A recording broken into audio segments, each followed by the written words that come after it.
Los Angeles, late evening. Hollywood was alive.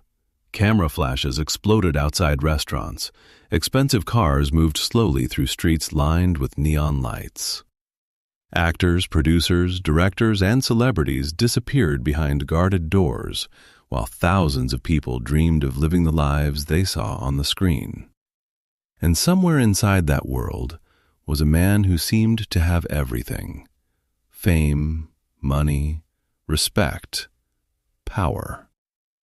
His name was Steve McQueen. Hollywood had turned Steve into an icon. He was the man who drove fast cars as if death didn't scare him. The man who walked into dangerous situations without blinking. The man audiences watched because they wanted to become him. But there was a secret Steve rarely talked about. The image everyone loved wasn't the whole truth. Because when the cameras stopped rolling, Steve knew something that most people didn't. Looking fearless was not the same as being fearless.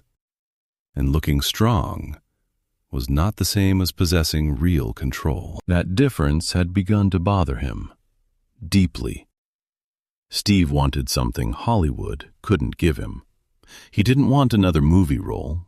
He didn't want another expensive car. He didn't want another magazine cover. He wanted to know what would happen if someone stripped away the image and tested the man underneath. So he began searching, and eventually one name kept appearing. A man who didn't look like Steve McQueen, didn't live like Steve McQueen, didn't need Hollywood the way Steve did. A man whose reputation was spreading through Los Angeles almost like a secret. Bruce Lee. Bruce Lee wasn't yet the global icon the world would eventually remember. But people who had trained with him talked differently about him. They talked about speed, timing, precision, and something harder to explain. Bruce didn't simply move quickly. It was as if he understood what you were going to do before you did it. Steve had heard the stories. At first, he was skeptical. Hollywood was full of exaggerated stories. Every week, someone was supposedly the fastest, the strongest, the toughest, the most dangerous. Steve had met plenty of men who talked like legends. Then he met Bruce. And Bruce didn't talk like one. That was the first thing Steve noticed. Their first meeting was quiet. No cameras, no crowd, no reporters, no Hollywood executives. Just two men standing in the same room. Steve looked at Bruce. Bruce looked at Steve. But Bruce wasn't staring at Steve's face. He wasn't looking at the famous actor. He was studying his feet, his shoulders, his balance, his breathing. Steve noticed. "What?" Bruce looked up. "The way you stand." Steve smiled. "I stand normally." Bruce shook his head. "No." Steve raised an eyebrow. "What do you mean?" Bruce walked slowly around him. "You're preparing for something." Steve laughed. "Maybe I am." Bruce stopped. "You are." Steve looked at him for a moment. Then he asked, "You always analyze people like this?" Bruce smiled. "Only when they ask me to teach them." That answer caught Steve off guard, because Bruce had already understood something Steve hadn't said. Steve wanted training, real training, not movie choreography, not fake punches for the camera, not a stuntman making him look impressive. So Steve finally said it. "I want to learn how to fight." Bruce stared at him. "Why?" Steve thought for a second. "Because I want to know if I'm actually good." Bruce's expression became serious. "That is a better reason." Steve smiled. "So you'll train me?" Bruce nodded. Then he stepped backward. "Come here." Steve walked forward. Bruce raised his hands. His body was relaxed, almost too relaxed. Steve looked at him. Bruce said 4 words. "Hit me if you can." Steve smiled. He moved. The punch never landed. Steve blinked. Bruce was gone from the line. Not far, just enough. Steve turned. Bruce was standing beside him, calm. Steve laughed. "Lucky." Bruce said nothing. Steve tried again, this time faster. The same thing happened. Bruce shifted. Steve's fist cut through empty air. Steve stopped. He looked at Bruce. Bruce looked back. Again. Steve attacked a 3rd time, harder. He committed fully. And once again, nothing. Bruce hadn't even thrown a punch. Steve stepped backward. His breathing was heavier now. Bruce wasn't. Steve stared at him. "How?" Bruce smiled. "You told me." "I didn't say anything." Bruce pointed at Steve's shoulder. "You did." Then his eyes dropped to Steve's feet. "And there." Steve looked down. Bruce continued. "Your body announces your decision before you make the movement." Steve frowned. "So you read me?" Bruce nodded. "I read the movement before it becomes a movement." Silence. That sentence hit Steve harder than the missed punches. Because Steve suddenly understood something. He had spent years learning how to control his body, but Bruce was showing him that his body was betraying him. Every time he prepared to attack, every time he shifted his weight, every time his muscles tightened, he was announcing his intentions. Bruce could see the announcement, and once Bruce saw it, Steve was already too late. Steve wiped the sweat from his forehead. "Again." Bruce nodded. Steve attacked. Again. Nothing. Again. Nothing. Again. Nothing. Finally, Steve stopped. He was frustrated now. "Are you going to hit me?" Bruce smiled. "Why?" "To show me what I'm doing wrong." Bruce shook his head. "You already know." Steve stared. "No, I don't." Bruce stepped closer. "You are trying to win."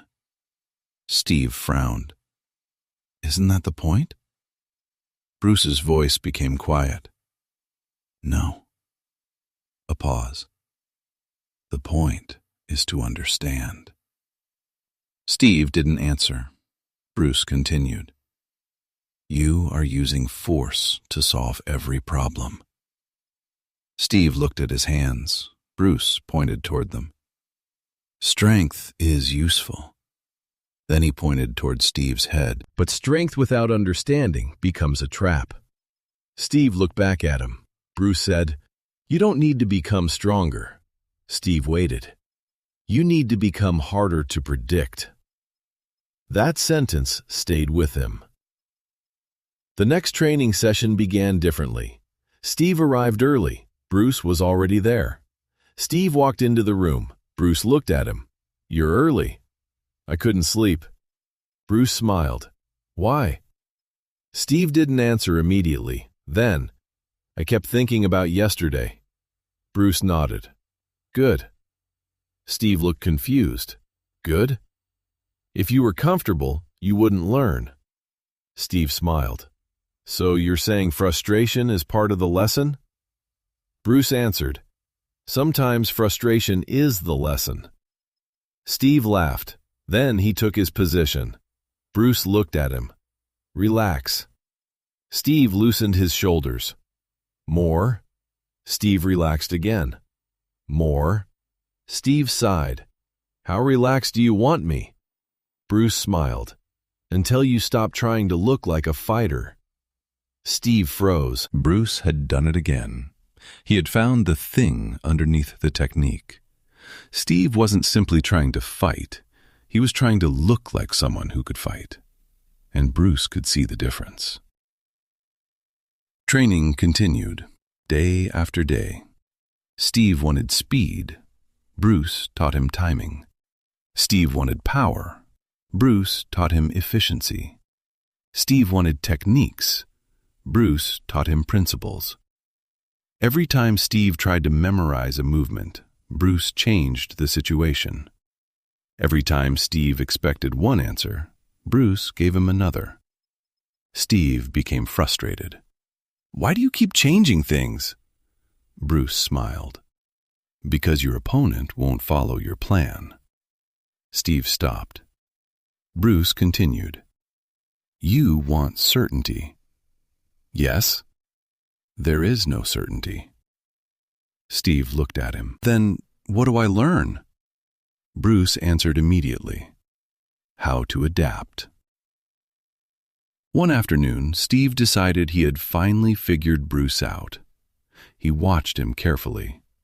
Bruce moved his left foot. Steve reacted. Bruce shifted his shoulder. Steve reacted. Bruce raised his hand. Steve reacted. Bruce suddenly stopped. Steve was ready. Bruce smiled. "What are you doing?" "Watching you." Bruce shook his head. "Wrong." Steve frowned. "What?" "You are watching me." "Yes." "That is the problem." Bruce stepped closer. Steve stayed ready. Bruce said, "You're waiting to see what I do." Steve didn't understand. Bruce continued. "By the time you see it," he moved. Steve reacted. Too late.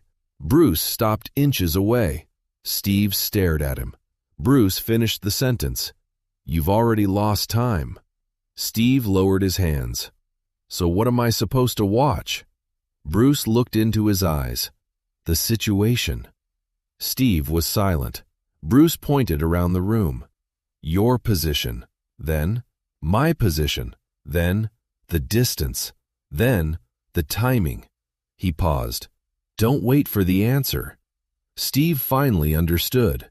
"Read the question." Bruce smiled. "Exactly." Something began changing inside Steve. Slowly, almost invisibly. He stopped trying to impress Bruce. He stopped trying to prove he could take a punch. He stopped treating every movement like a contest. He started listening, watching, breathing, adapting. And then one day, Bruce tested him.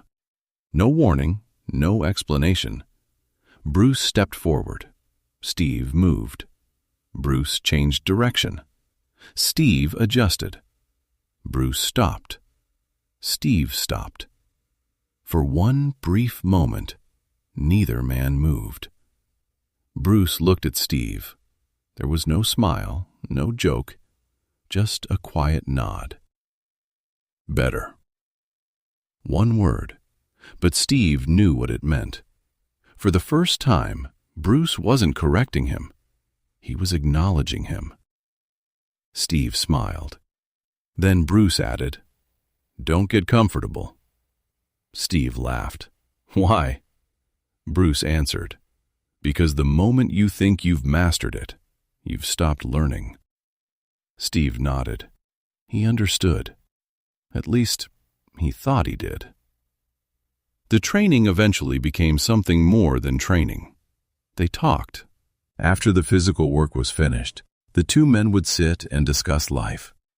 Hollywood, fame, fear, discipline, failure, success.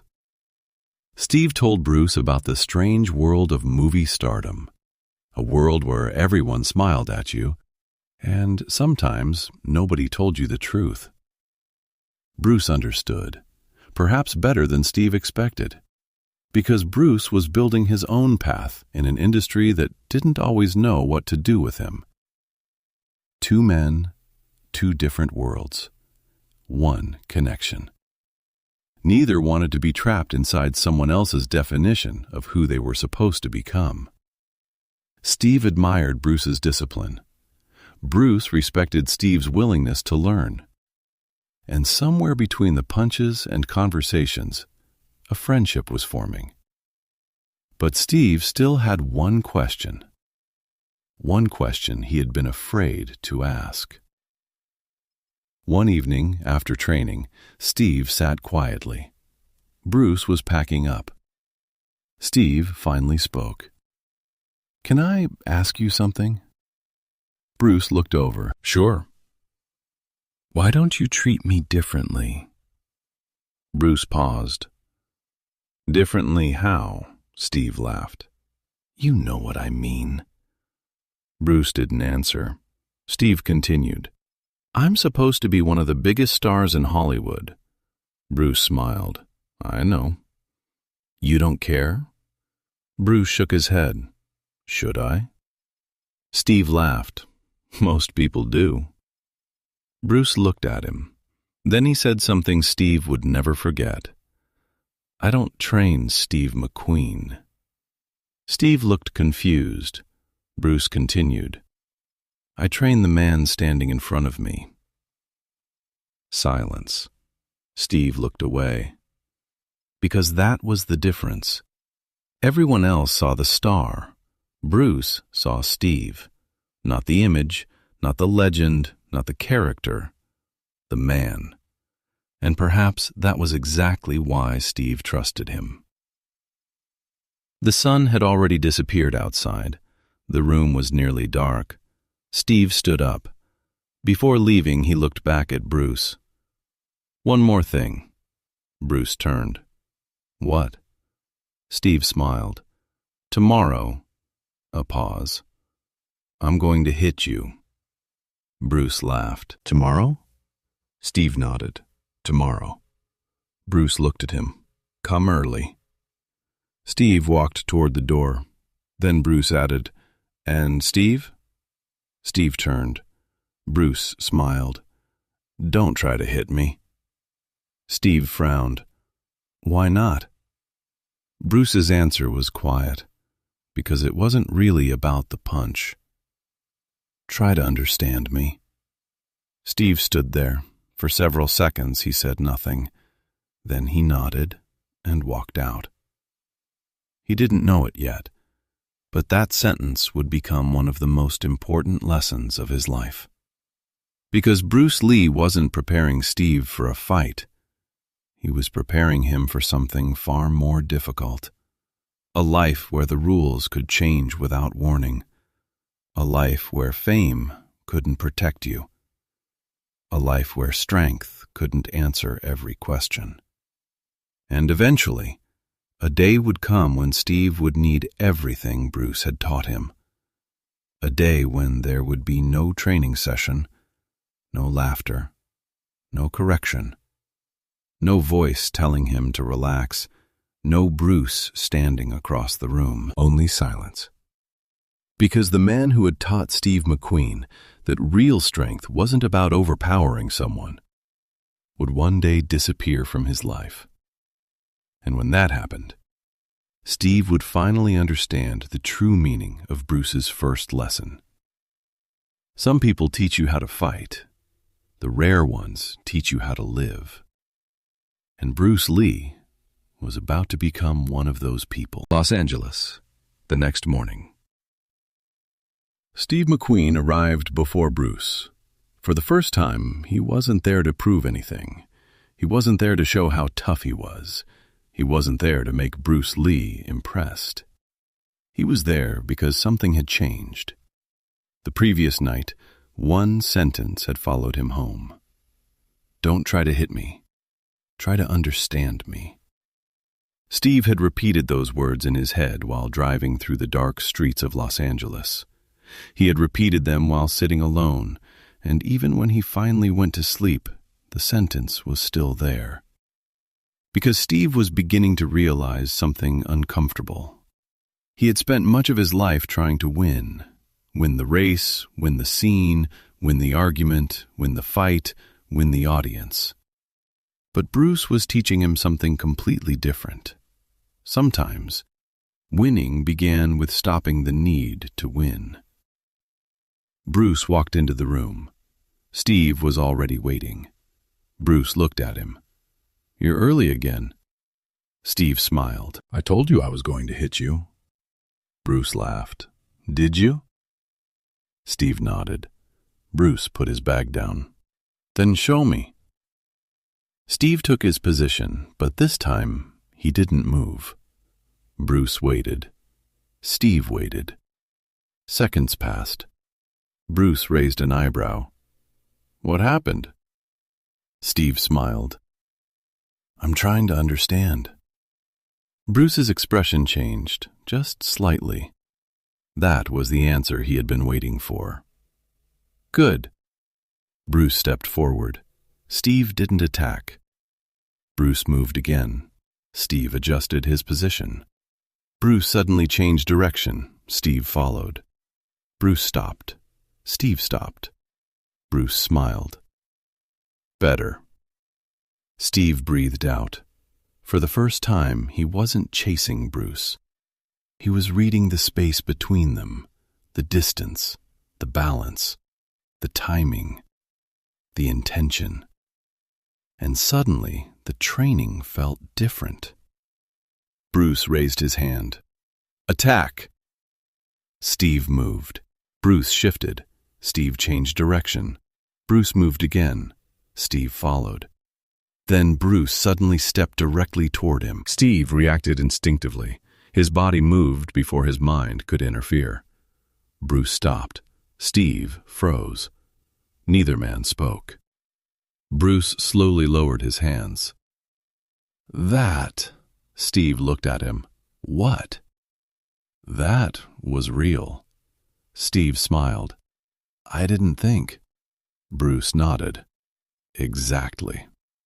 Steve laughed. "So that's the secret?" Bruce shook his head. "No." "What is it?" Bruce answered, "There is no secret." Steve's smile faded. Bruce continued, "You keep looking for something to memorize." He pointed toward Steve's head. "That's why you become slow." Then he pointed toward Steve's body. "Your body already knows more than you think." Steve looked down.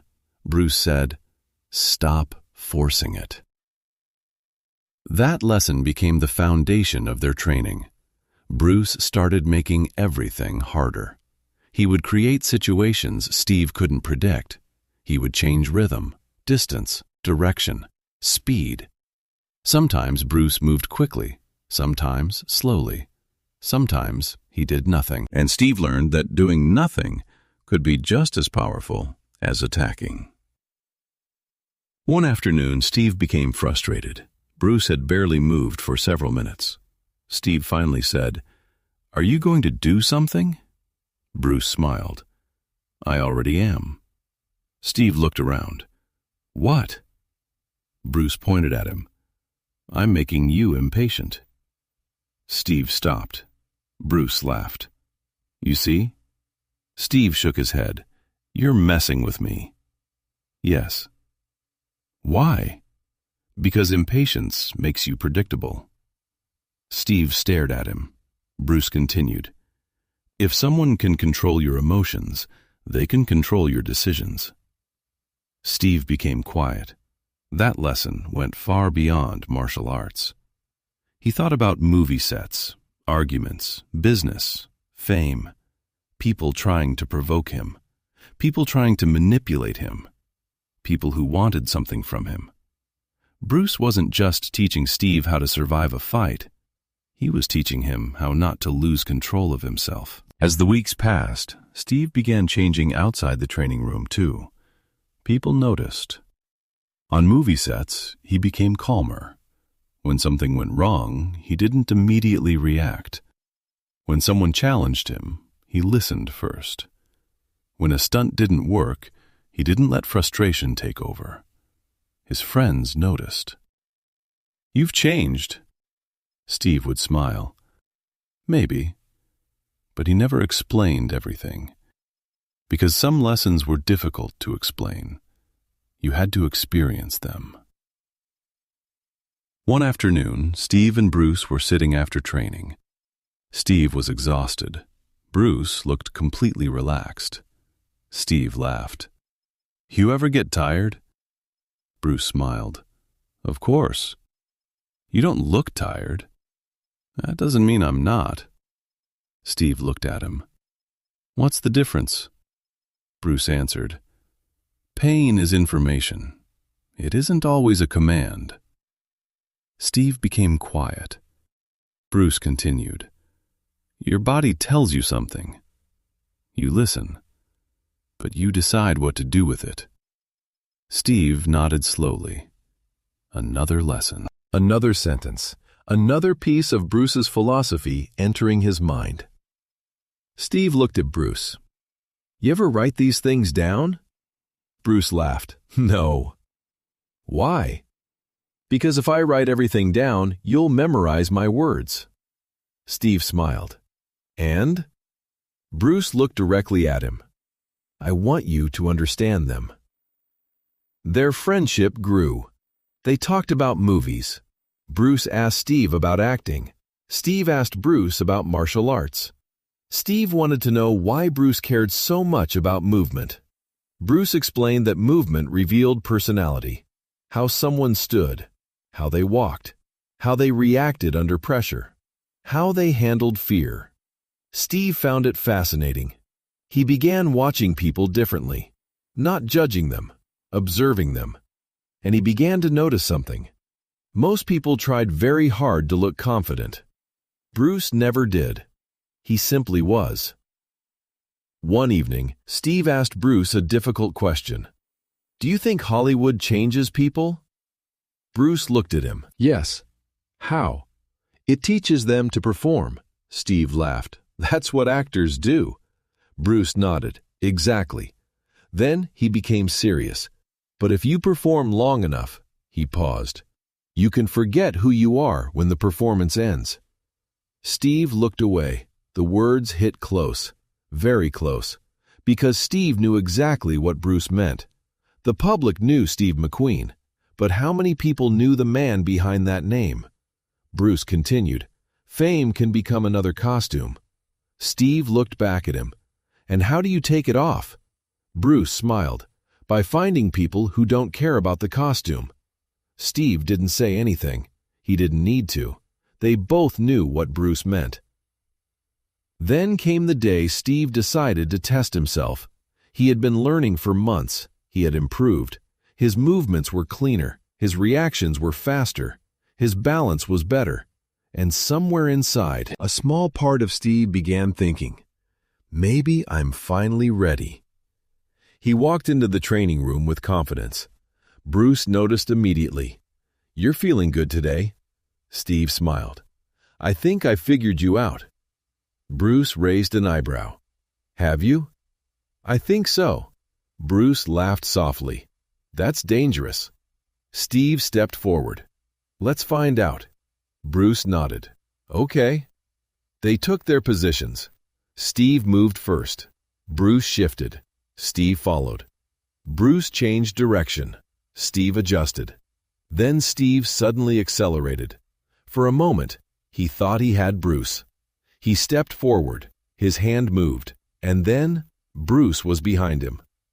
Steve froze. Bruce didn't touch him. He didn't need to. Steve turned slowly. Bruce was smiling. "What happened?" Steve laughed. "I don't know." Bruce answered, "You started trying to win again." Silence. Steve knew he was right. The moment he believed he had figured Bruce out, he stopped reading the situation. He started chasing the result. And that was exactly when he lost control. Steve sat down. He looked frustrated. Bruce sat beside him. "You're angry." "Yes." "Why?" "Because I thought I was getting better." Bruce nodded. "You are." "Then why did I fail?" Bruce looked at him. "Because failure doesn't mean you aren't improving." Steve looked confused. Bruce continued. "Sometimes failure is proof that you're finally attempting something difficult enough." Steve said nothing. Bruce smiled. You were afraid of losing. Steve shook his head. No. Bruce looked at him.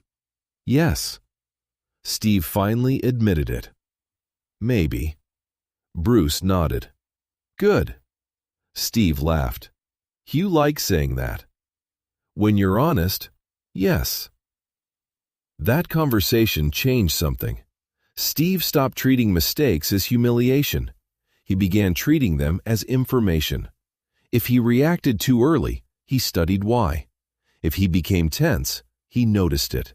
If he rushed, he slowed down. If he became angry, he breathed. Bruce wasn't trying to create a perfect fighter. He was creating someone who could recognize his own weaknesses. And that was much harder. One night, Steve arrived at Bruce's training space and found him alone. Bruce was moving through a sequence slowly. No music, no audience, no performance, just movement. Steve watched silently. Bruce finished. Steve applauded. Bruce smiled. "You've been watching?" "Yes." "What did you see?" Steve thought. "Nothing wasted." Bruce nodded. Steve continued. "You don't move unless you need to." Bruce smiled. "Good." Steve asked, "How did you learn that?" Bruce looked toward the floor. "By making the opposite mistake." Steve laughed. "You?" Bruce nodded. "Especially me." That surprised Steve. He had begun seeing Bruce as almost impossible to defeat. But Bruce wasn't presenting himself as perfect. He was presenting himself as someone who had failed and learned from it. Steve respected him even more. The two men continued talking late into the night. Steve eventually asked, "Do you think you'll ever stop learning?" Bruce smiled. "No." "Never?" "Never." "Why?" Bruce looked at him. "Because the moment I think I know everything," he paused, "someone else will teach me something." Steve smiled. "And who teaches you?" Bruce thought for a moment. "Everyone." Steve laughed. "Even me?" Bruce nodded. "Even you." Steve smiled. That answer stayed with him. Because Bruce wasn't trying to stand above him. He was willing to learn too. And that made their friendship different. Then came one of the most important conversations they ever had. Steve asked, "What's the strongest thing a person can have?" Bruce didn't answer immediately. Steve expected him to say speed, strength, discipline, technique. Instead, Bruce said, "Freedom." Steve frowned. "Freedom?" Bruce nodded. "To react without fear." He continued, "To think without needing approval. To move without trying to impress anyone. To be yourself without asking permission." Steve listened. Bruce looked directly at him. That is real strength. Steve lowered his eyes. He knew exactly how difficult that was. Because Hollywood had taught him to care about approval, audiences, critics, directors, producers. Everyone had an opinion. Bruce was telling him to become free from all of it. Not careless, not arrogant. Free. From that point on, Steve's training changed completely. He wasn't training to become Bruce. He was training to become more himself. That was the real lesson. Bruce never wanted Steve to imitate him. He wanted Steve to discover his own way. And slowly, Steve did. His movements became his own. His reactions became natural. His confidence became quieter. He didn't need to prove as much. He simply knew. And Bruce noticed. One day, after a difficult session, Bruce looked at Steve and said, "You're not the same man who walked in here." Steve smiled. "Is that good?" Bruce nodded. "Very." Steve looked at him. "What changed?" Bruce answered, "You stopped trying to become someone else." That evening, Steve drove home alone. The city lights reflected across the windshield. He thought about the first day, the missed punches, the frustration, the embarrassment, the lessons, the laughter, the arguments, the conversations. He realized something.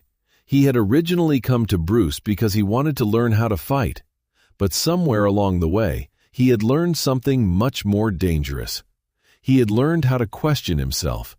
And once a person learns to question the version of himself he has always believed in, he can never completely return to who he was. Steve looked at the road ahead. For the first time in years, he wasn't thinking about proving himself. He was thinking about becoming better. But neither man knew what was coming. The world outside that training room was changing. Hollywood was changing. Bruce's career was changing. His name was beginning to travel farther and farther. The man Steve had met before the world fully understood him was becoming a phenomenon. And with fame came pressure, more attention, more expectations, more people wanting something from Bruce. Steve watched it happening, and he worried, because he knew something most people didn't. Bruce wasn't simply chasing fame. He was trying to build something bigger, something that would outlive him, something that would change how the world saw martial arts, and perhaps how the world saw him. One evening, Steve looked at Bruce and said, "Don't let Hollywood change you." Bruce smiled. "I won't." Steve nodded. Then Bruce added, "Don't let it change you either." Steve laughed. "I'm already too stubborn." Bruce laughed. "Good." For a moment, everything was normal. Two friends, two men talking after training, two people who had no idea how precious that moment was. Because some moments only become important after they are gone.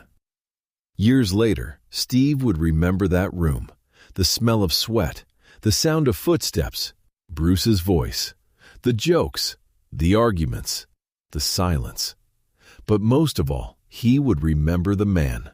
Not the legend, not the movie star, not the martial arts icon.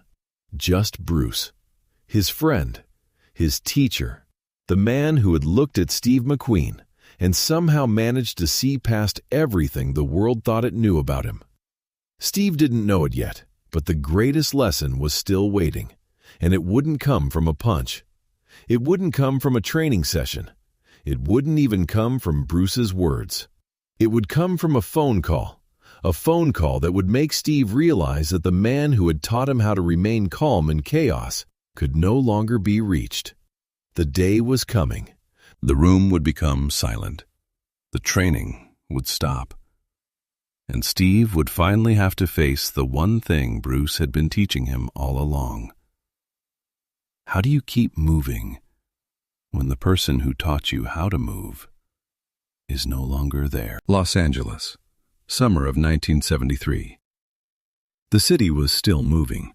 Cars rushed through the streets. Hollywood lights burned through the night. Movie studios prepared their next productions. People laughed in restaurants. Cameras flashed. The world continued as if nothing had changed. But somewhere inside that world, a phone was about to ring. And when it did, everything would feel different. Steve McQueen was no longer simply the man who had once walked into Bruce Lee's training room wanting to learn how to fight. Bruce had changed him. Not overnight, not through one spectacular punch, but through hundreds of small lessons. Relax. Watch. Adapt. Don't waste movement. Don't let emotion control your decisions. And above all, don't become trapped inside the image other people created for you. Steve carried those lessons with him. He carried them onto movie sets, into conversations, into difficult moments. He had become calmer, more observant, less interested in proving himself. But there was one thing he could never have prepared himself for: losing the man who taught him all of it. Then the phone rang. Steve answered. At first, he didn't understand the words. The voice on the other end was serious. There had been an emergency. Bruce Lee was gone.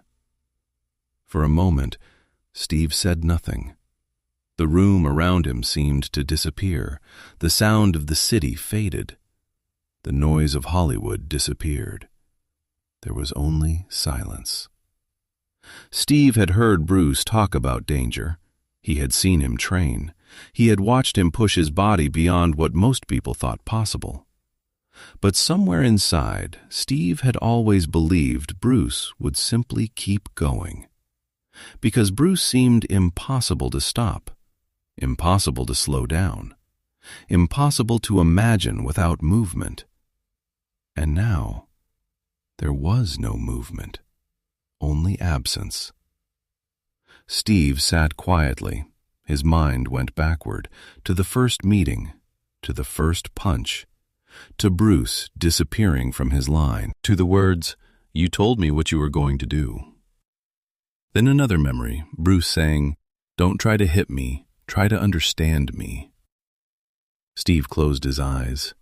For years he had thought those words were about fighting. Now he understood. They had never really been about fighting. They were about life.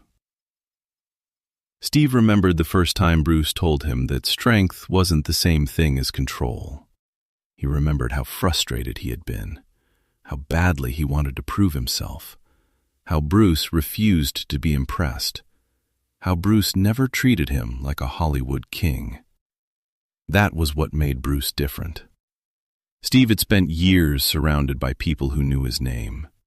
Bruce was one of the few who seemed interested in knowing the man behind it. And now, that man was gone.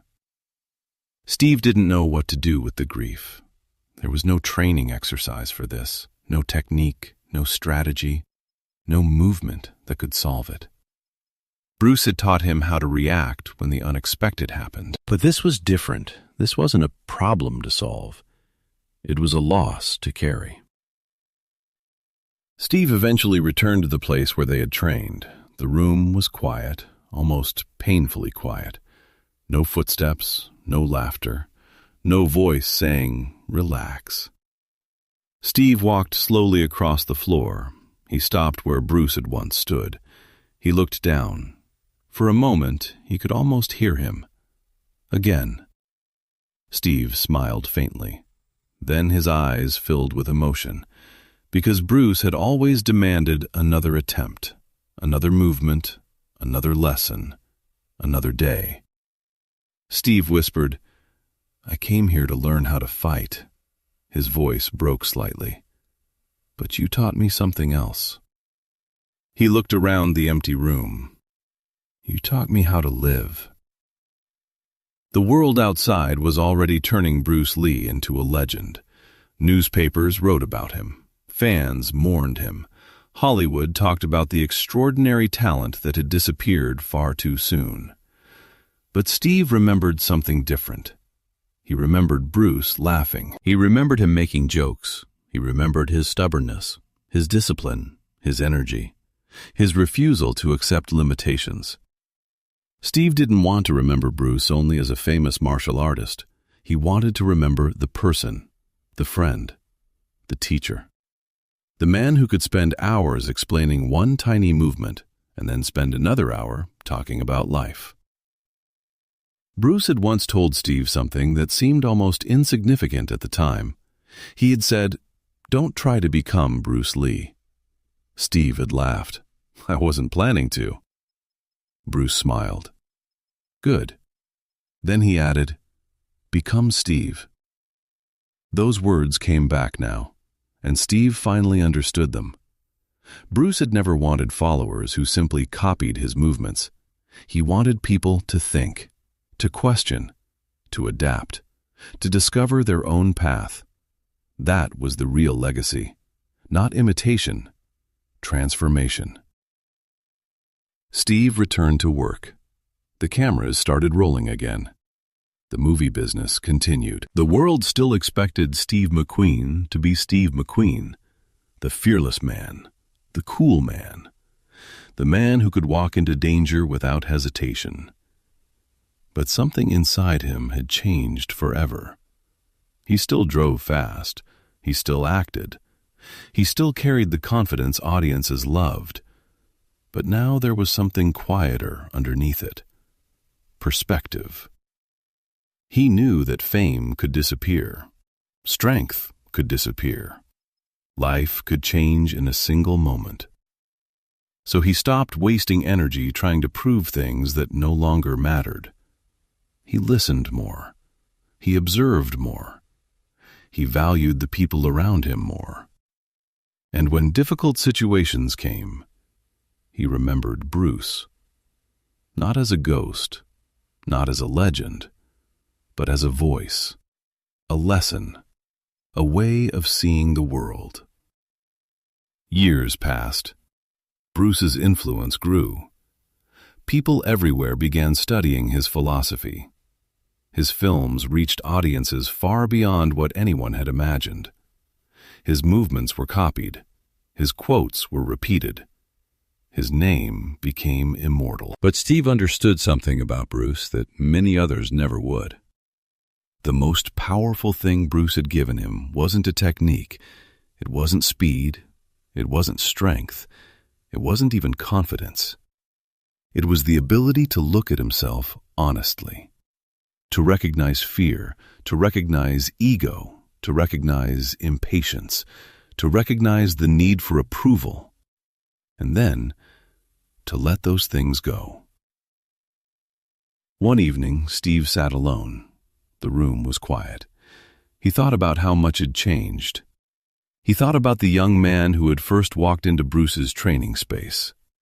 That man had wanted to prove he was tough. He had wanted to hit Bruce.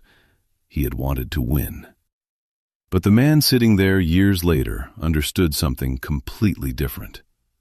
Real strength wasn't proving you could defeat someone. Sometimes real strength was admitting you didn't know. Sometimes it was listening. Sometimes it was changing. Sometimes it was walking away from an argument. Sometimes it was starting again. And sometimes real strength was simply continuing after losing someone you loved. Steve looked down at his hands. The same hands that had once tried to strike Bruce. The same hands that had failed again and again. He smiled, because Bruce had won that first battle without ever throwing a punch. Not by defeating Steve, but by changing him. That was the victory, and Steve knew it. There's a strange thing about teachers. The best ones don't stay with you forever. Eventually, they leave the room. They leave the city. They leave the world. But if they taught you something deeply enough, they don't really disappear. Their voice remains. Their principles remain. Their influence appears in the decisions you make when nobody is watching. That was Bruce Lee's greatest victory. Not defeating opponents, not becoming famous, not becoming a Hollywood star, but changing people. Changing the way they thought, changing the way they moved, changing the way they lived. And Steve McQueen was one of those people. Years later, Steve would still remember one particular moment. The very first day, Bruce had told him, "Hit me." Steve attacked. Bruce disappeared. Steve tried again. Again. Nothing. At the time, Steve thought Bruce was simply demonstrating superior speed. Now he understood. Bruce had been teaching something much deeper. You can spend your whole life chasing what you think is in front of you and still miss what is actually happening. Steve had been chasing Bruce's hands. Bruce wanted him to see the whole situation. And perhaps that was exactly what Steve eventually learned to do. See the whole picture. See beyond fame, beyond fear, beyond appearances, beyond the need to win. The final memory came back to him. Bruce standing across the room, calm, focused, smiling. Steve asking, "What makes someone truly strong?" Bruce answering, "Freedom." Steve had asked, "Freedom from what?" Bruce had looked at him. From needing to prove who you are. Steve understood that answer now, because Bruce was gone, and yet his lesson remained. Steve didn't need to prove anything anymore. Not to Hollywood, not to critics, not to strangers, not even to himself. He had learned, and perhaps that was the greatest gift Bruce could have left him. The camera slowly moves through an empty training room. No people, no music, only silence. The floor where Bruce once stood. The place where Steve once tried to land his first punch. The space where two men from completely different worlds became friends. The room looks ordinary, but it isn't. Because somewhere inside those walls, a Hollywood star once learned that real power doesn't always look powerful. Sometimes it looks like silence. Sometimes it looks like discipline. Sometimes it looks like humility. And sometimes it looks like a man standing across from you and refusing to be impressed by your fame. Steve's voice returns, quiet. Older, reflective, not the voice of the Hollywood star, the voice of a man remembering his teacher. I thought I went to Bruce Lee to learn how to fight. A pause. I was wrong. The empty room remains on screen. He taught me how to stop fighting everything. Silence. Then, he taught me to watch. A pause. To listen. Another pause. To adapt. The camera slowly pulls backward. The room becomes smaller, darker, almost disappearing. And finally, most of all, he taught me that the person you become when nobody is watching is the person you really are. Black screen. Silence. Then one final line appears in the narration. Bruce Lee left this world in 1973, but the man he changed never stopped carrying his lessons. Another pause. And the final words. Some teachers leave behind books. Some leave behind students. But the greatest teachers leave behind a different version of the people they touched. Fade to black. Because Steve McQueen may have been one of Hollywood's biggest stars, but there was one man he never needed to defeat. One man he never needed to impress. One man whose presence taught him more than any movie ever could. Bruce Lee. And perhaps that is why the Hollywood star who seemed afraid of nothing was willing to bow before the one man who taught him the meaning of true strength. Not with his body, not in defeat, but with respect. The respect of a student for the teacher who changed his life.